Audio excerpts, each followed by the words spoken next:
Welcome back. So, when we last left off, Philip was in the middle of this bizarre lecture to a hall that was quickly emptying out.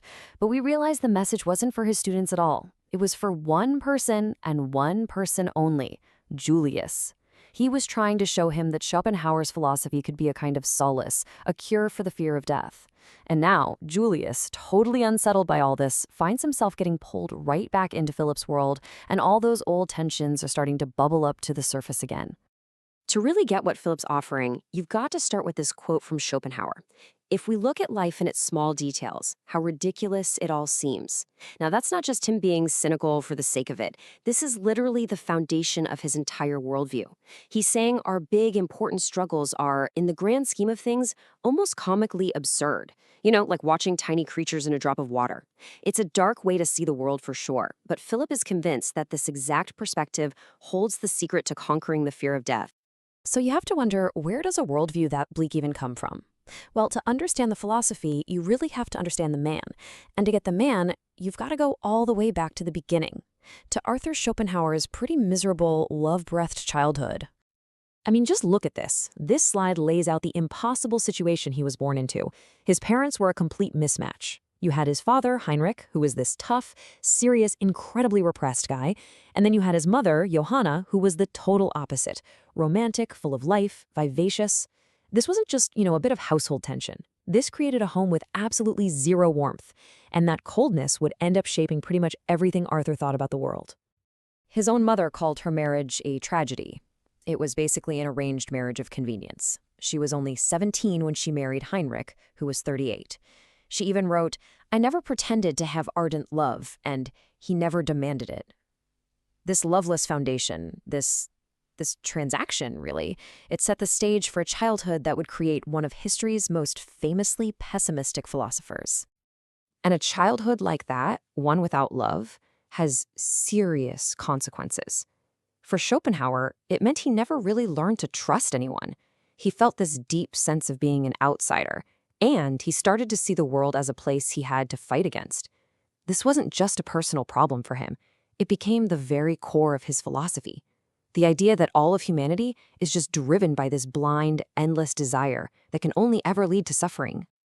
Okay, so let's jump back to the present day. We're about to see how this incredibly bleak philosophy gets used as a tool. Julius shows up for Philip's lecture, and he has no idea what he's walking into. This is not your typical college talk. No, this is a performance, and it's for a very, very small audience. And the setting, the setting tells you everything you need to know. It's this shabby, falling-apart auditorium at some third-rate college. The seats are broken, the students could not care less, and there's just this feeling of decay in the air. For Julius, walking in, it's got to be this glaring reminder of why Philip is so desperate to get out of there. Philip kicks off his lecture. And right away, you can tell something is really off. He says it's about Schopenhauer, but then he's off on this weird tangent about great debuts, jumping from Mozart to some philosopher named Johann Fichte. The students are totally checked out, and you can just feel Philip's frustration building. It's a complete train wreck, and Julius has to be thinking, what have I gotten myself into? Seriously, try to put yourself in Julius's shoes for a second. You're sitting there watching this guy you used to treat, passionately lecturing about literary prodigies to a room full of students who are either sleeping, doodling, or making out. It's so surreal and honestly kind of sad. And you just have to be wondering, what is he trying to do here? What's the endgame? And then things get even weirder. The students, they just start leaving. First, a couple gets up and walks out. Then a few more. Even the one student Philip asked to write on the blackboard just disappears. The room slowly empties out, person by person, until there is just one guy left sitting in that huge auditorium, Julius. And with the room completely empty, the whole vibe just shifts. The weird, awkward performance is over. Now Philip can finally get to the real point. He can finally deliver the message that he was building up to this whole time, the one meant for his audience of one. Philip starts telling a story from a novel, Thomas Mann's Buddenbrooks. It's about a man who's dying, and he's just filled with despair. But then he picks up this book of philosophy, and something amazing happens. He finds comfort. He finds a way to be at peace with how cruel and random life is. It's a really powerful story, and Philip is telling it for a very, very specific reason. And here it is, the moment everything clicks. Philip just drops the act. He looks straight at Julius, sitting all alone in that huge, empty hall, and says his full name. Now listen well, Julius Hertzfeld.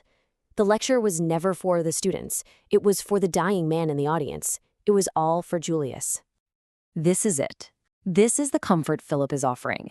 He reads this line from the book, and the message is unmistakable. Death is not the end. It's a kind of liberation, a moment where you rejoin this universal consciousness. The idea is that your little individual self dissolves, but you become part of something infinitely bigger. And the philosopher? The one who gave the dying man in the novel so much peace? Well, that's the final piece of the puzzle. It was none other than Arthur Schopenhauer. All of a sudden, the entire bizarre, rambling lecture makes perfect sense. This was Philip's message, tailored just for Julius. The lecture might be over, but Philip, oh, he's not done yet. Not by a long shot. He's laid all this philosophical groundwork, and now he's ready to make his real move. He has a proposal for Julius, a bargain that is just as bold as it is completely unexpected. So here's the deal, the Schopenhauerian bargain. It's basically a swap. Philip needs all these supervision hours to become a licensed counselor, and Julius, at least in Philip's view, needs a philosopher to help him face death. So Philip suggests a trade, his philosophical wisdom in exchange for Julius's professional signature.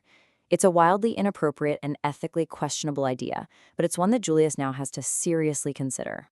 So, how does Julius react to this whole elaborate performance and this insane proposal? Well, we actually get a look inside his head, thanks to a journal entry he writes right after. And what he puts down on paper, it reveals exactly how he feels about Philip, about Schopenhauer, and about this so-called philosophical cure. And here it is, straight from Julius himself. The idea of rejoining the universal oneness is the coldest of comfort. For Julius, the thought of losing himself, his memories, his consciousness, everything that makes him him, that isn't comforting. It's horrifying. It's a complete and total rejection of the very solace Philip just spent an hour trying to sell him. And this leaves Julius with just an impossible choice. Philip is arrogant, he's condescending, he literally calls himself a hater. How can Julius, in good conscience, sponsor a man like that to become a therapist? Can someone who basically despises humanity actually help anyone heal? Join me in episode 8, where we'll dive right into this ethical mess and see what happens when Schopenhauer's philosophy actually enters the therapy room.